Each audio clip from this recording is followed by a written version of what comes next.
नाम है यह। Our Chief Minister is having a press meet address. Let's watch the live now. ముఖ్యమంత్రి గారికి ప్రత్యేక ధన్యవాదములు. ముఖ్యమంత్రి గారు సరైన దిక్సూచితో ఒక మార్గాన్ని ఇచ్చి ఈ ఎన్నికల్లో కాంగ్రెస్ పార్టీ ఇస్తున్నటువంటి అభివృద్ధి సంక్షేమం ప్రజలకు తీరుతున్నటువంటి తీరుతెన్నులను వివరించడంలో అక్కడ ఇన్ఛార్జ్ ఉన్నటువంటి మంత్రులందరూ ఎమ్మెల్యేలు ఎమ్మెల్సీలు ఎంపీలంతా కూడా ఇంటింటికి వెళ్ళి మా సంక్షేమాన్ని చెప్పుకోగలిగినారు. డిప్యూటీ ముఖ్యమంత్రి బట్టి విక్రమార్క గారు నేను ఎప్పటికప్పుడు ముఖ్యమంత్రి గారి సలహా సూచనలతో కార్యక్రమాన్ని సంక్షేమాన్ని ప్రజలకు తీరుతున్నట్టు తీరును వివరించడం జరిగింది. ఇవాళ ప్రజలు తెలంగాణ రాష్ట్రంలో 2 సంవత్సరాలుగా ప్రజాప్రభుత్వం నడుస్తున్నటువంటి కాంగ్రెస్ పార్టీ నాయకత్వం వహిస్తున్నటువంటి రేవంత్ రెడ్డి గారి పట్ల సానుకూలంగా ఉన్నారు, పాజిటివ్గా ఉన్నారు. మేమంతా కూడా మీరు ఇస్తున్నటువంటి అభివృద్ధి సంక్షేమం పట్ల సంతృప్తిగా ఉన్నామన్నటువంటి సందేశాన్ని ఇవాళ జూబ్లీస్ జరిగినటువంటి ఎన్నికల ద్వారా తెలియజేయడం జరిగింది. మీ ద్వారా తెలంగాణ ప్రజలకి ముఖ్యంగా జూబ్లీస్ ప్రజలకు ధన్యవాదాలు తెలియజేస్తూ ఈ పాజిటివ్ వేవ్ భవిష్యత్తులో ఉంటుంది. మళ్ళీ 3 ఏళ్ల తర్వాత జరిగే ఎన్నికల్లో కూడా కాంగ్రెస్ పార్టీ 100కు పైగా సీట్లు గెలుచుకొని రేవంత్ రెడ్డి గారి నాయకత్వంలో మళ్ళీ కాంగ్రెస్ ప్రభుత్వం ఏర్పాటు చేస్తుంది. ఈ పాజిటివ్ పవనాలు రేపు వచ్చే జిహెచ్ఎంసీ మరియు లోకల్ బాడీ ఎన్నికల్లో కూడా కాంగ్రెస్ పార్టీ ప్రజలు ఆదరిస్తారని ఆశాభావం వ్యక్తం చేస్తా ఉన్నాను. ధన్యవాదములు.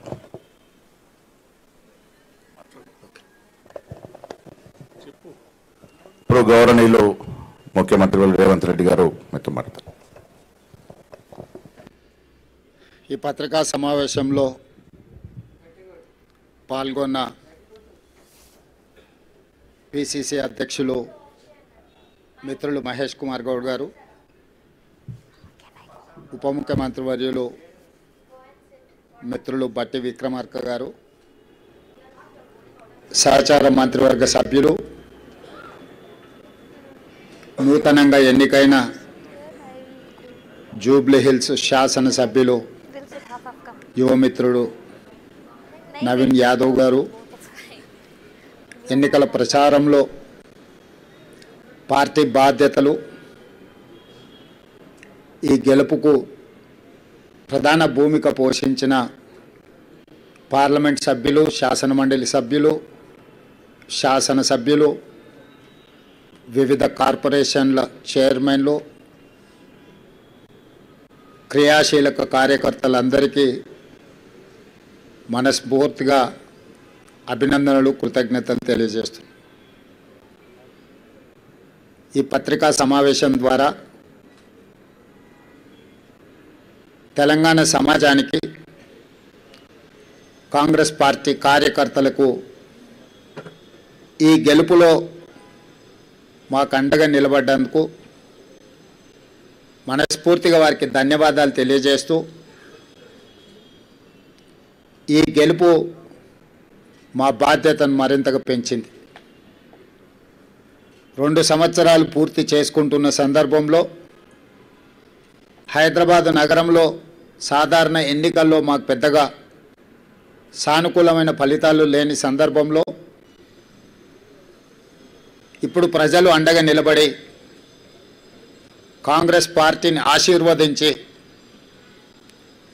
తెలంగాణ రాష్ట్రాన్ని సంక్షేమంలో, అభివృద్ధి కార్యాచరణలో ముందుకు వెళ్ళండి,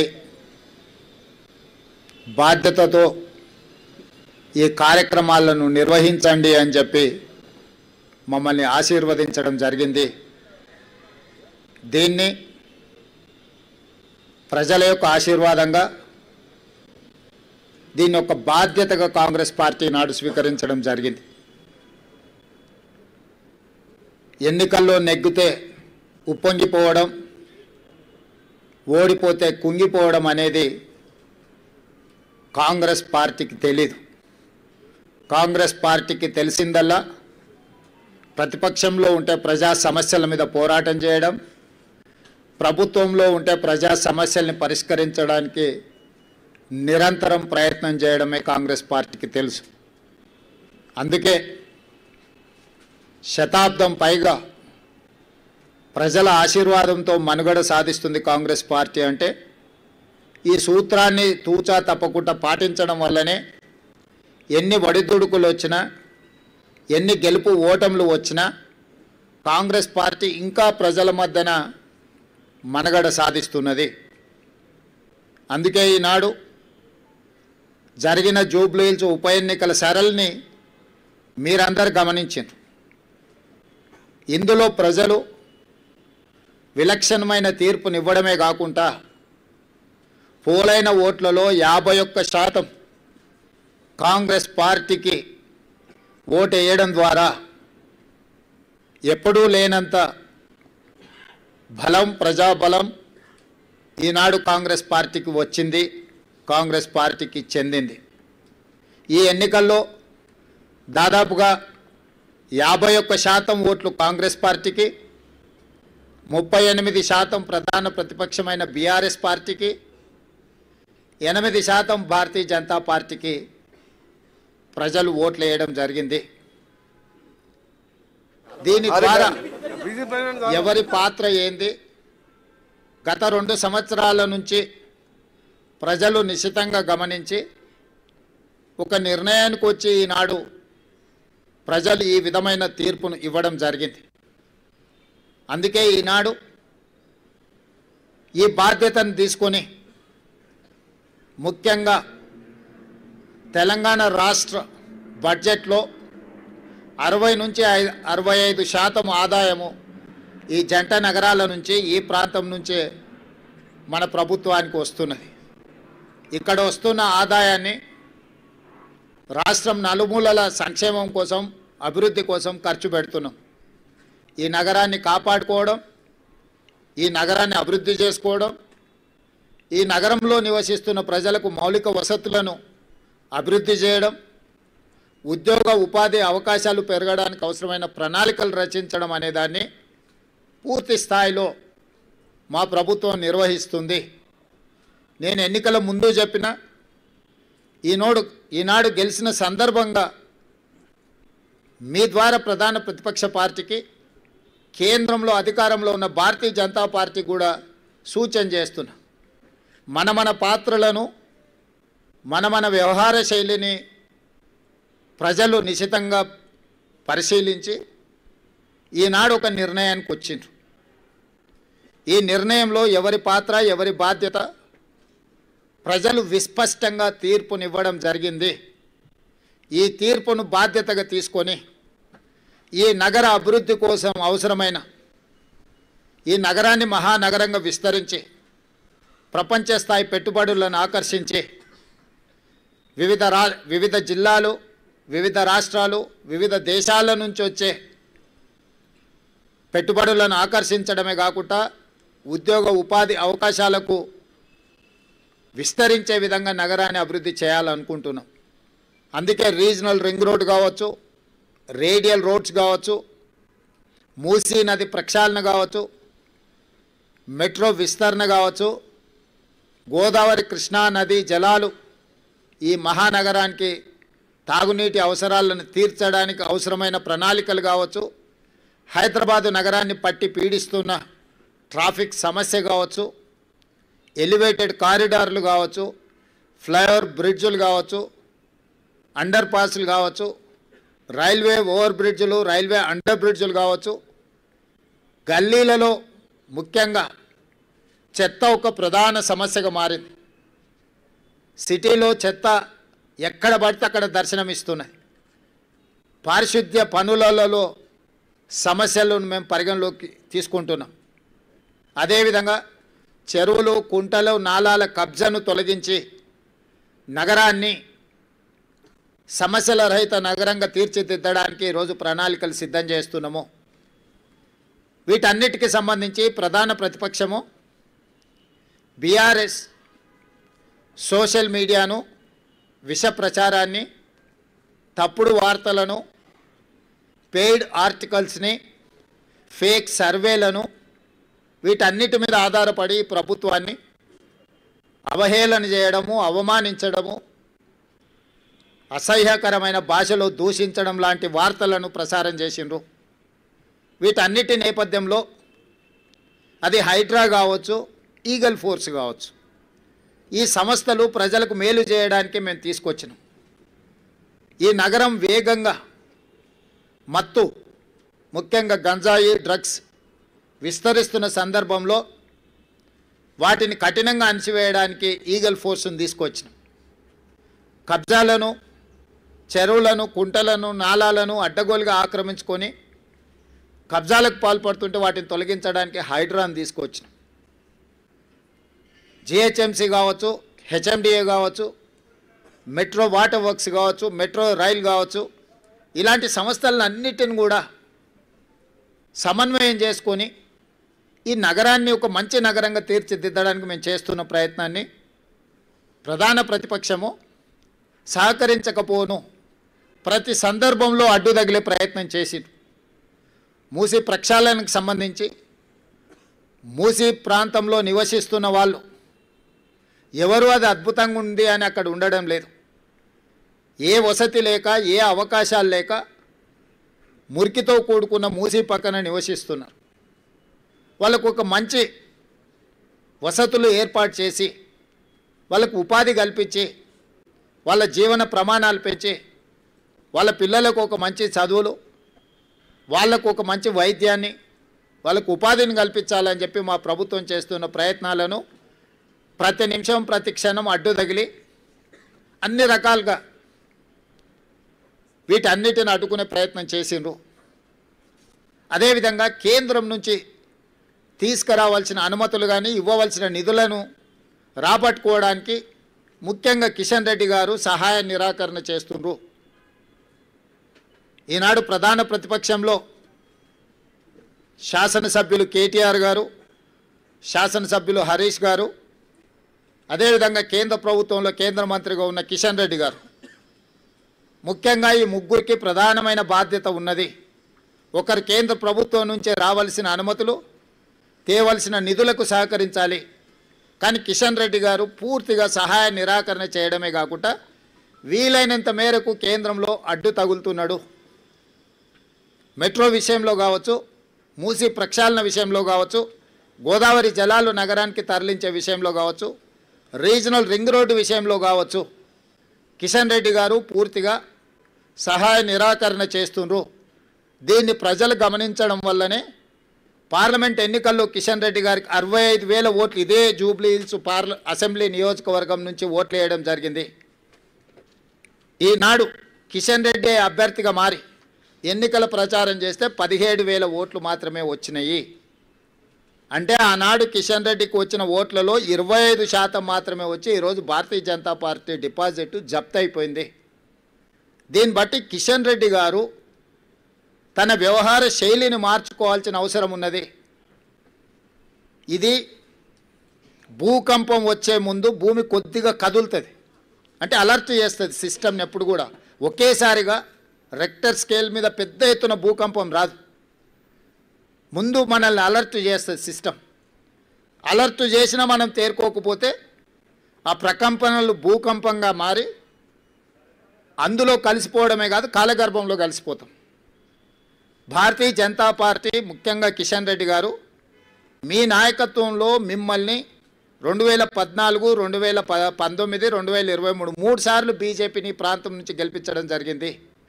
మొన్న జరిగిన మీ పార్లమెంట్ ఎన్నికల్లో మీకు 65,000 ఓట్లు వస్తే ఈనాడు మీరే అభ్యర్థిగా మారి ఎన్నికలు చేస్తే 17,000 ఓట్లు వచ్చి మీ డిపాజిట్ పోయింది. కాబట్టి ఈరోజు ప్రజలు, జంట నగరాలలో ప్రజలు మెట్రో విస్తరణ కోరుకుంటున్నారు, గోదావరి జలాలు రావాలనుకుంటున్నారు, మూసీ ప్రక్షాళన జరగాలనుకుంటున్నారు, రీజనల్ రింగ్ రోడ్డు, రేడియల్ రోడ్స్తో పాటు తెలంగాణ రాష్ట్రానికి వచ్చే పెట్టుబడులను ఒత్తిడితో ఇతర రాష్ట్రాల కేంద్ర ప్రభుత్వం తీసుకెళ్తున్నప్పుడు మీరు అడ్డుకోకుండా ప్రేక్షక పాత్ర వహించిందని చెప్పి ఈ ప్రాంతంలో చదువుకున్న వాళ్ళు, పేదలందరూ ఆలోచన చేయబట్టి ఈరోజు బీజేపీకి పరిస్థితి దాపురించింది. ఈ ఫలితాల తర్వాత కిషన్ రెడ్డి గారు తన వ్యవహార శైలిని మార్చుకొని తెలంగాణ రాష్ట్ర ప్రభుత్వంతో సహకరించి తెలంగాణ ప్రజల యొక్క అభివృద్ధి, ముఖ్యంగా ఈ మహానగర అభివృద్ధి కోసం సహకరించాల్సిందిగా వారికి విజ్ఞప్తి చేస్తున్నా. ఇది భూకంపం ముందు జరిగిన చిన్న ప్రకంపన మాత్రమే భారతీయ జనతా పార్టీకి. ఈ ఇండికేషన్ కిషన్ రెడ్డి గారు అర్థం చేసుకుంటే భవిష్యత్తులో వారి యొక్క రాజకీయ పరిస్థితి కాస్తైనా మెరుగ్గా ఉంటుంది. కాబట్టి వారు ఈ ఫలితాలను విశ్లేషించుకొని ముందుకు రావాల్సిందిగా, కాంగ్రెస్ పార్టీ ఎన్నికలు వచ్చినప్పుడే రాజకీయాలు మాట్లాడుతుంది, మిగతా సమయంలో రాజకీయాల జోలికి వెళ్ళాం, రాజకీయ విమర్శలు చేయము, సంక్షేమము అభివృద్ధిని రెండు కళ్ళలాగా భావించి ముందుకు వెళ్ళాలనుకుంటున్నాం. కిషన్ రెడ్డి గారు, తెలంగాణ రాష్ట్ర ముఖ్యమంత్రిగా మిమ్మల్ని సాదరంగా ఆహ్వానిస్తున్న సచివాలయానికి రండి. కేంద్రంలో మన పెండింగ్ ఉన్న ప్రాజెక్టుల విషయంలో మనం చర్చించుకుందాం. మేము ఎన్నిసార్లు మీటింగ్ పెట్టినా రాలేదు. నేను మా ఉప ముఖ్యమంత్రి గారికి సూచన చేసి ఢిల్లీలో కూడా పెడితే కిషన్ రెడ్డి గారు రాలేదు.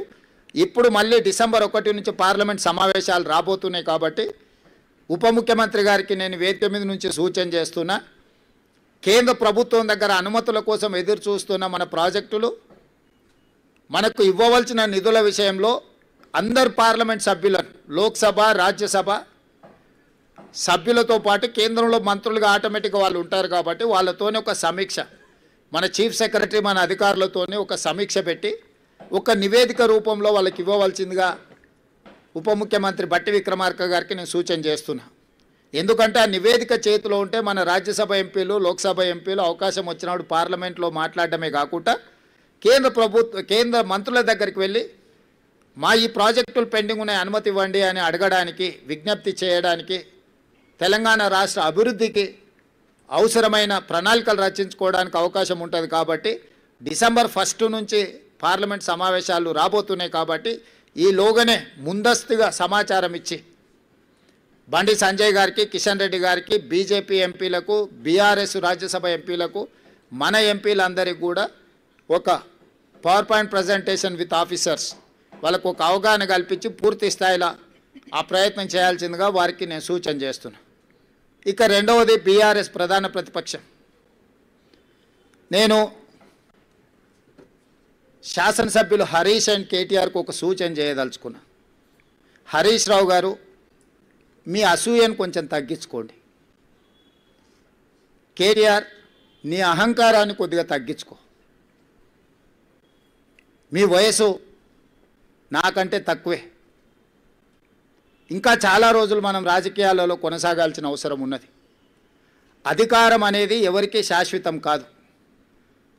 అధికారం అనేది వారసత్వ సంపద కాదు. మన తాతలు ముత్తాతల నుంచి వచ్చిన సంపద అయితే అది మనకే చెందుతుంది. మనకు కూడా ఇంట్లో ఆడపిల్లలు వచ్చి వాటా అడిగితే ఎన్టీ రామారావు గారు తీసుకొచ్చిన ఆడపిల్లలకు కూడా ఆస్తిలో సమాన హక్కు కల్పించిన తర్వాత దాంట్లో ఆడపిల్లలు కూడా వాటా అడుగుతారు. అది కూడా పూర్తిగా మనకు రాదు. ఈరోజు తెలంగాణ ప్రజలు స్పష్టంగా 2023 శాసనసభ ఎన్నికల్లో చంద్రశేఖరరావు గారే కాలుకు బల్పం కట్టుకొని తెలంగాణ నలుమూలలు తిరిగినప్పుడు మేమందరం కలిసి, సిఎల్పి నాయకుడిగా బట్టి విక్రమార్క గారు, పిసిసి ప్రెసిడెంట్గా నేను, ఉత్తమ్ కుమార్ రెడ్డి గారు, కోమటిరెడ్డి గారు, ఇక్కడ వేదిక మీద ఉన్న పెద్దలందరూ, పొంగులేటి శ్రీనివాసరెడ్డి గారు, ప్రతి ఒక్కరి సహకారం తీసుకొని మేము తెలంగాణ నలుమూలల మేమందరం కలిసి ఒక ప్రయత్నం చేసినాం. ప్రజలు స్పష్టమైన తీర్పిచ్చి 65 సీట్లు మాకు, మా పక్షాలకు, అదేవిధంగా 39 సీట్లు మీకు ఇవ్వడం జరిగింది. 39.5% ఓట్లు మాకిస్తే 37% ఓట్లు మీకు ఇచ్చారు. 8 సీట్లు బీజేపీకి ఇచ్చారు, 7 సీట్లు ఎంఐఎంకి ఇచ్చారు. ఇదొక ప్రణాళిక. సరిగ్గా 6 నెలలు తిరిగే లోపల పార్లమెంట్ ఎన్నికలు జరిగినాయి. పార్లమెంట్ ఎన్నికల్లో మా 39.5% ఓటు కాస్త 41%కి పెరిగింది. 8 పార్లమెంట్ సీట్లు మాకు ఇచ్చిండ్రు. 35% ఓట్లతోటి 8 పార్లమెంట్ సీట్లు బీజేపీకి ఇచ్చిండ్రు, 1 సీటు ఎంఐఎంకి ఇచ్చిండ్రు. అంటే అసెంబ్లీ నుంచి పార్లమెంటు ఎన్నికలు వచ్చినప్పుడు మాకు ఆ రోజు 65 అసెంబ్లీ సీట్లలో మెజారిటీ ఇచ్చారు. 8 పార్లమెంట్లు గెలిచిన స్పష్టంగా 65 అసెంబ్లీ సీట్లలో కాంగ్రెస్ పార్టీకి అబ్సల్యూట్ మెజారిటీ వచ్చింది. అంతకుముందు మా సింబల్ మీద గెలిచింది 64, అలయన్స్తో గెలిచింది 1 సీటు. కానీ మా సింబల్ మీదనే 119 అసెంబ్లీలలోనే మెజారిటీ లెక్కేస్తే 65 సీట్లలో అబ్సల్యూట్ మెజారిటీ పార్లమెంట్ ఎన్నికల్లో కాంగ్రెస్ పార్టీకి ఇచ్చిండ్రు. రెండో లిట్మస్ టెస్టు 6 నెలల్లోనే తెలంగాణ రాష్ట్ర స్థాయిలో ఎన్నికలు జరిగి 1.5% ఓట్లు పెరగడమే కాకుండా 1 సీటు కూడా పెరిగింది. ఈరోజు ఈ ఎన్నికల్లో ఈనాడు కాంగ్రెస్ పార్టీకి 51% ఓట్లు పోలైన దాంట్లో 51% ఓట్లు మోర్ దాన్ 50% ప్రజలు కాంగ్రెస్ పక్షాన నిలబడ్డారు. ఈరోజు బీఆర్ఎస్కు 38%, బీజేపీకి 8% ఇచ్చి బీఆర్ఎస్ బీజేపీ కలిసిన అంతకంటే అధిక శాతం ఓట్లు ఇచ్చి కాంగ్రెస్ పార్టీకి ప్రజలు అండగా నిలబడి మా ప్రభుత్వాన్ని ఆశీర్వదించి 51% ఓట్లతోని ఈరోజు జూబ్లీహిల్స్ ఉప ఎన్నికల్లో కాంగ్రెస్ అభ్యర్థి నవీన్ యాదవ్ గెలవడం జరిగింది. దీన్ని అర్థం చేసుకున్నాకైనా ప్రభుత్వం చేపడుతున్న అభివృద్ధి కార్యక్రమాలు, సంక్షేమ కార్యక్రమాలు కొనసాగుతున్నాయి. కొనసాగడానికి ఇంకా కొంత సమయం పడుతుంది, అమలు చేయడానికి సమయం పడుతుంది. ఆర్థిక పరిస్థితి ఏ విధంగా ఉందో వివరించడం, వీటన్నిటిని కూడా తీసుకొని ముందుకు వెళ్తున్నామని ప్రజలు ఒక అభిప్రాయానికి వచ్చి మాకు అవకాశం ఇస్తూ వస్తున్నారు. కాబట్టి ఇప్పుడు ప్రతిపక్షము కొంత సంవయనం పాటించాలి. అందుకే నేను హరీష్ రావు గారికి అసూయ తగ్గించుకోమని సూచన చేస్తున్నా. వారు శాసనసభలో ఆ కుర్చీలో కూర్చొని ఇటువైపు చూసే చూపులు చూస్తే నిజంగానే ఆ చూపులగిన శక్తి ఉంటే ఇక్కడ పక్కన మొత్తం మాడి మసైపోయి బూడిదైపోయి భూమిలో కలిసిపోయేటట్లాంటి ఇట్లా ఏమంటారు మొహమంతా పెంజరించుకొని ఇట్లా రక్తమంతా మొహంలోకి తెచ్చుకొని కందిపోయినట్టు మొహం పెట్టుకొని ఇది చూస్తుంటాడు. అది ప్రజలు గమనిస్తున్నారు. కేటీఆర్ గారు అహంకారం, అధికారం పోయినా ఈయన అసూయ పోలేదు, ఆయనకు అహంకారం పోలేదు. వీళ్ళిద్దరి నాయకత్వాన్ని ప్రజలు ఆమోదిస్తారని వీళ్ళు ఎట్లా భావిస్తున్నారో నాకు అర్థం కాలే. కాబట్టి నా సూచన, ఒక 2 సంవత్సరాలు ఓపిక పట్టండి. ఇంకా 3 ఏళ్ళు ఉంది జనరల్ ఎలక్షన్కి. చివరి సంవత్సరంలో రాజకీయాలు చేద్దాం. 2 సంవత్సరాలు సహకరించండి. ప్రతిపక్షంగా మీరు సూచన చేయండి, సమస్యల్ని లేవనెత్తండి, ప్రభుత్వానికి విజ్ఞప్తి చేయండి, అవసరం అనుకుంటే నిరసన తెలపండి, ధర్నా చేయండి. ప్రజా సమస్యల మీద మాకు అభ్యంతరం లేదు, మేము అనుమతులు ఇస్తున్నాము. చట్టసభలలో చర్చలు చేయండి, ప్రభుత్వాన్ని ప్రశ్నించండి. తప్పుడు ప్రచారము, నువ్వు డబ్బులు ఇచ్చి పెట్టుకున్న సోషల్ మీడియా నువ్వు చెప్పిందే రాస్తాడు. నువ్వు చెప్పిందే రాసి నువ్వే చదివిది నిజం అనుకొని భ్రమలకు లోనై ఫేక్ ప్రతిదీ నవీన్ యాదవ్ ఇట్లా మాట్లాడిండు, లేకపోతే బట్టి విక్రమార్క గారు ఆ విధంగా అన్నాడు. అంటే ఫేక్ న్యూస్ నువ్వే క్రియేట్ చేసి ఆ ఫేక్ న్యూస్ నువ్వే నమ్మి నువ్వే కొద్ది మందికి సర్వేల పేరు మీద నగదిచ్చి మనందరం ఇక్కడనే ఉన్నాము, ప్రతి ఒక్కరికి ఇంకొకరు తెలిసిన వాళ్ళే ఉంటారు. నాకు ప్రత్యక్షంగా తెలియకపోతే అమర్ గారికి తెలుస్తుంది ఆ సర్వే చేసిన ఆయన వెనకాల ఎవరు ఉన్నారు ఏమున్నది అని. వారిని అడిగితే నాకు చెప్పడా, వారిని అడిగి నిన్న మొన్న జరిగిన సర్వేలు అన్నీ కూడా నేను మీట్ ది ప్రెస్ రోజు కూడా మీకు అందరికీ చెప్పిన. సరే, వాళ్ళు ఎన్నికల్లో నెగ్గడానికి ఏదో ఇట్లాంటి ప్రయత్నాలు చేస్తారే, మీ విశ్వసనీయత పోగొట్టుకోకండి, వాటిని ప్రసారం చేసి అని చెప్పి ఛానల్స్ అండ్ పేపర్స్ కూడా నేను రిక్వెస్ట్ చేసిన. ఇప్పుడు నిజాలు తెలిసినాయి కదా, నేను ఆ రోజు కూడా చెప్పిన. నేను ఈరోజు ప్రత్యేకంగా ప్రెస్ మీట్ పెట్టడానికి మీకోసమే మీట్ ది ప్రెస్ రోజు నేను చెప్పిన బీఆర్ఎస్ ఓడుతుంది, బీజేపీ డిపాజిట్ జప్తు అవుతుందని ఆ రోజు చెప్పిన. మీరు అడిగితే అవునా, ఎగ్జాక్ట్గా అదే జరిగింది కదా. కానీ ఈ లోపల సరే సర్వే వల్ల నేను తప్పుపట్టను, వాళ్ళ జీవనాధారం ఇది వచ్చినప్పుడే వాళ్ళకు ఉపాధి, మళ్ళీ నెక్స్ట్ ఎన్నికలు వచ్చేటప్పటి వరకు వాళ్ళు వాళ్ళ లైఫ్లో వాళ్ళ కంఫర్ట్స్తో ఉండాలంటే ఏదో ఒకటి. కానీ మీ క్రెడిబిలిటీ పోయిన తర్వాత మీ సంస్థనే మిగలదు. పెయిడ్ ఆర్టికల్స్ కోసము, పెయిడ్ న్యూస్ టెలికాస్ట్ కోసము సంస్థలు కూడా వ్యాపార దృక్పథంతో ఇట్లాంటి తప్పుడు ప్రచారాలు చేస్తే ఆ తప్పుడు ప్రచారాలు కొద్ది రోజుల్లో తేటతెల్లమైనప్పుడు వచ్చే సమస్యలను కూడా మీడియా సంస్థలు దృష్టిలో పెట్టుకోవాలి. అంతెందుకు ఈరోజు ఉదయం 3వ రౌండ్లో మాకు 3500 మెజారిటీ వస్తే 3వ రౌండ్లో బీఆర్ఎస్కు 211 ఓట్ల మెజారిటీ వచ్చింది. ఇంకా బీఆర్ఎస్ హవా మొదలైపోయిందని చెప్పి పెద్ద ఛానల్స్ పెద్ద బ్రేకింగ్, నేను టీవీ పగిలిపోతుందేమో అనుకున్నా, ఎర్ర ఇట్లా ఊగిపోతుంటేదో అయినట్టే ఉందని. తప్పు ఆ సమాచారం అంటే దబాయిస్తున్నారు ఉల్టారే, మాకు తెలుసా మీకు తెలుసా, మా వాడు లోపల నుంచి పంపిస్తుండని. అంటే ఫలితాలు ఒక పక్కన స్పష్టంగా మొదటి విడత, 2వ విడత, 3వ విడత ఎంతో కొంత కాంగ్రెస్కి అనుకూలంగా ఉన్నప్పుడు కూడా ఇంకా బీఆర్ఎస్ను బతికించాలని ఆ ఛానల్స్ యొక్క ఉత్సాహం అయితే నాకు అర్థం కాలేదు. దయచేసి మిగతా రాష్ట్రంలాగా ఛానల్స్ను కనిపించకుండా చేయాలంటే ఒక నిమిషం పని. పక్క రాష్ట్రంలో కొన్ని ఛానల్స్ లేనే లేవు, అంతో ఇంతో ఇక్కడ ఉన్నాయి.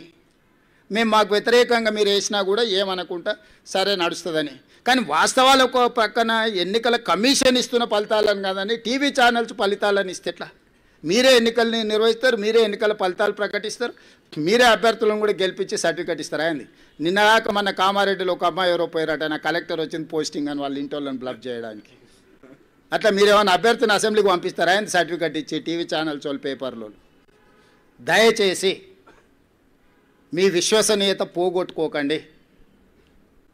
మీకు మా పట్ల వ్యతిరేకత ఉంటే ఇంకో రూపంలో ఏదైనా చూపించండి. మీ యజమానులకు ఏదైనా వ్యాపారాలకు సంబంధించిన అంశాలు ఏమన్నా ఉంటే అది ఇంకో దగ్గర చూసుకోండి. కానీ ఈ ఛానల్స్లలో మరీ ఇంత బరితెగింపు, అడ్డగోలుతనము, ఆ పార్టీల కంటే ముందే ఆ పార్టీ వాళ్ళని వచ్చి క్లెయిమ్ చేయాలి. కనీసం మాకు 3వ రౌండ్లో మెజారిటీ వచ్చింది, ఇక మా హవా జరుగుతుంది, అదే ఏంటి పర్వాలేదు.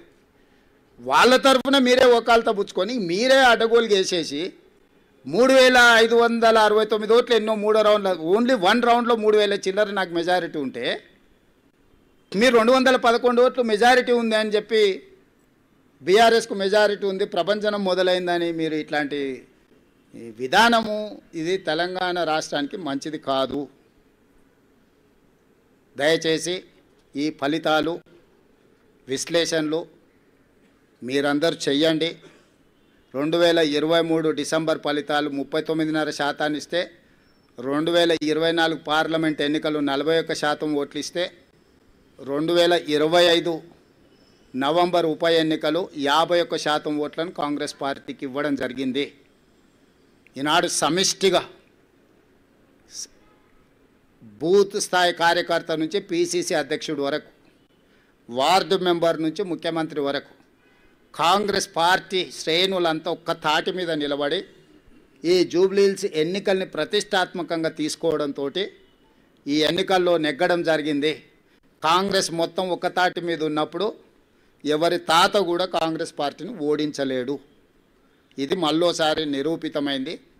మీ అందరు సహకరించినందుకు, ఓటర్ మహాశయులు ఆశీర్వదించినందుకు, మీడియా మిత్రులకు, ఓటర్ మహాశయులకు సహకరించి మద్దతు ఇచ్చిన ఎంఐఎం పార్టీకి, ముఖ్యంగా సిపిఐ, సిపిఎం, కోదండరాం సార్, ఇతర సంఘాలు, రాజకీయ పార్టీలు అన్నీ మాకు సహకరించినందుకు వాళ్ళందరికీ మనస్ఫూర్తిగా कृतज्ञतలు తెలియజేస్తున్నాం.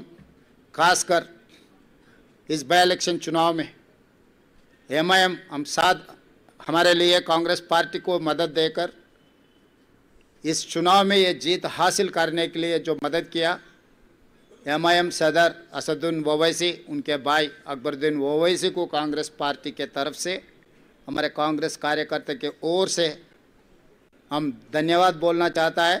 आने वाले दिनों में भी हम सबको साथ लेकर तेलंगाना तरक्की के लिए हम कोशिश करेंगे, इसमें हम कामयाब हो जाएंगे.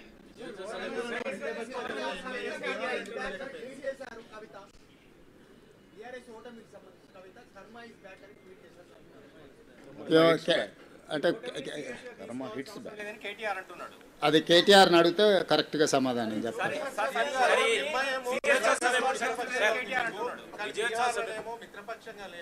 ఇక్కడ మీ కాంగ్రెస్ నేతలే ఎంఐఎం బీజేపీ బి టీం అంటున్నారు. ఇక్కడ మిత్రపక్షం బి టీమా, మిత్రపక్షమా? ఇక్కడ మిత్రపక్షం ఉంది, బీహార్లో మిత్రపక్షం లేదు. అసలు కాంగ్రెస్ ఓవరాల్ పాలసీ ఏంటి? భారతదేశము రాష్ట్రాల సమీకరణ తెలుసు కదా.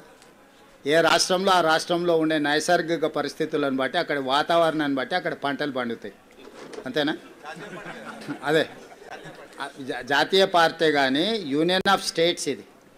జాతీయ పార్టీ కూడా ప్రతి రాష్ట్రానికి ఒక పీసీసీ అధ్యక్షుడిని ఎందుకు వేస్తున్నారు? ఒకే అధ్యక్షుడు జాతీయ స్థాయిలో ఉంటే సరిపోతుంది కదా. ఏ రాష్ట్రాలకు ఆ రాష్ట్రాలకు ఆ స్థానిక పరిస్థితులను బట్టి నిర్ణయాలు తీసుకోవడానికి వెసులుబాటు కాంగ్రెస్ పార్టీ కల్పిస్తుంది. ఆ వెసులుబాటులో భాగంగానే తెలంగాణ రాష్ట్రంలో కాంగ్రెస్ పార్టీ నిర్ణయాలు తీసుకున్నది. మాకు కలిసి వచ్చినందుకు ఎంఐఎంకు మేము ధన్యవాదాలు తెలియజేస్తున్నాం.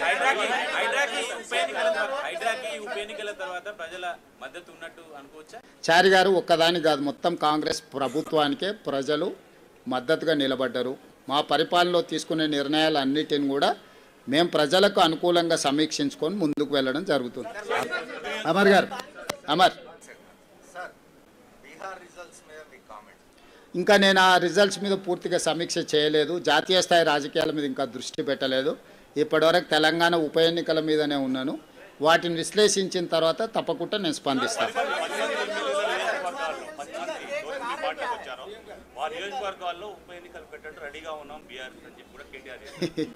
ఇక ఇప్పటి దగ్గర నేను అదే చెప్పిన, మళ్ళా అదే మాటలు మాట్లాడుతున్నాడు. కాబట్టి ఇవన్నీ నేను అందుకే చెప్తున్నా, నేను సూచన చేస్తున్నా. తెలంగాణ మంచి కోసం, వాళ్ళ భవిష్యత్తు కోసం ఇద్దరికి సూచన చేస్తున్నా.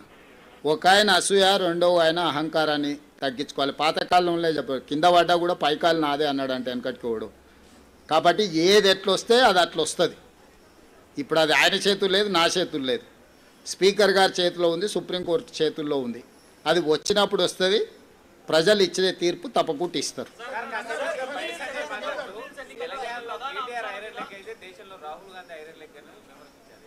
అదే మొత్తం అన్నీ పరిశీలించి మొత్తం కలిపి వడ్డిస్తా.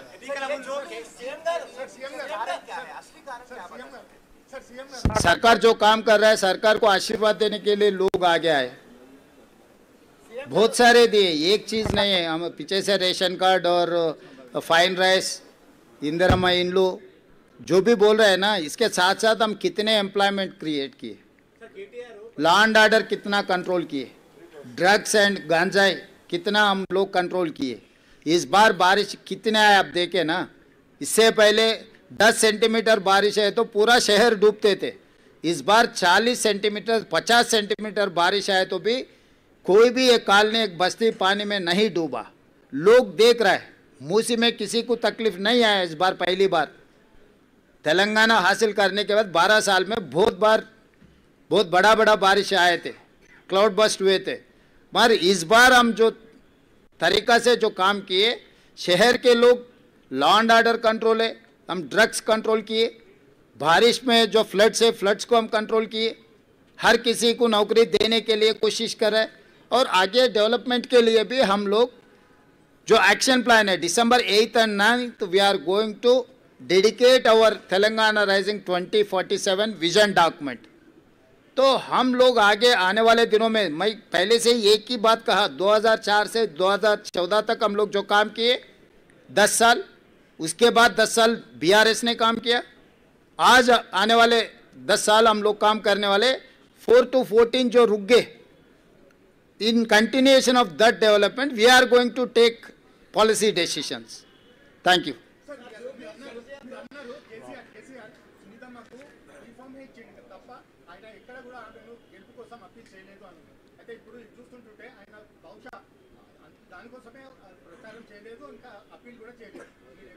అంటే నేనేమన్నాను, ముందు నుంచి పాపం కేసీఆర్ గారిని తప్పించి ఆ కుర్చీని గుంజుకోవాలని హరీష్ కేటీఆర్ పోటీ పడుతున్నారు. సో ఒకసారి వాళ్ళకి అవకాశం ఇస్తే వాళ్ళ పరిస్థితి ఏదో వాళ్ళకి అర్థం కావాలని కేసీఆర్ గారు మౌనంగా ఉన్నారని నేను అనుకుంటున్నా. కేసీఆర్ గారు క్రియాశీలక రాజకీయాలలో లేరు, వారి ఆరోగ్యం కూడా అంతంతగానే ఉంది. క్రియాశీలక రాజకీయాలలో లేకుండా ఆరోగ్యం అంతంతగా ఉన్న ఒక నాయకుడిని విమర్శించడం భావ్యం కాదని నేను భావిస్తున్నా. కేసీఆర్ గారు క్రియాశీలక రాజకీయాలకు వచ్చినప్పుడు తప్పకుండా వారి పట్ల నేను స్పందిస్తాను. నా సూచన ఒక్కటే మీకు, ఇక డెవలప్మెంట్ మీద ఫోకస్ పెడదాము. రాబోయే 2 సంవత్సరాలు ఫోకస్డ్గా మన రాష్ట్రాన్ని అభివృద్ధి చేసుకుందాము, సంక్షేమ పథకాలు అమలు చేస్తాము, రాష్ట్ర ఆదాయాన్ని పెంచుకుందాము, వనరులను సమకూర్చుకుందాము, అభివృద్ధికి సహకరించండి అని ప్రధాన ప్రతిపక్షం హరీష్ కేటీఆర్కి చెప్తున్నా. కేంద్రం నుంచి నిధుల కోసం సహకరించమని కిషన్ రెడ్డి గారికి చెప్తున్నా. మనమందరం కష్టపడతాం, మీరు కూడా ఈ కష్టాన్ని గుర్తించి ప్రజలకు చెప్పండి అని మీకు కూడా విజ్ఞప్తి చేస్తున్నా. అంతే తప్ప ఇంకా రాజకీయ విమర్శలకు తావు లేదు, అవసరం లేదు.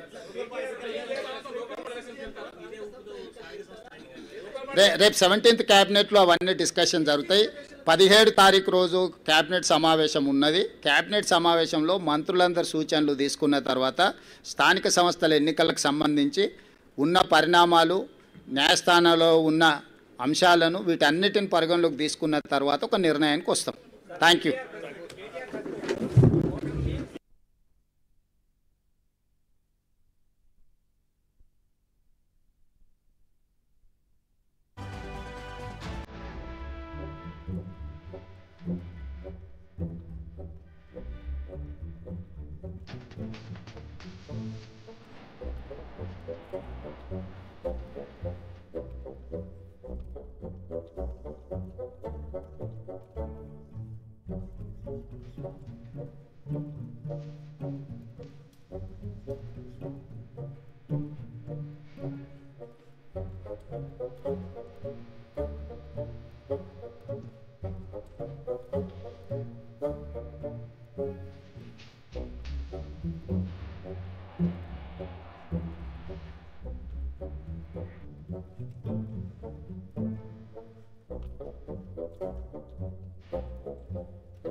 Union Minister Shobha Karandlaje reacted to the Bihar Assembly election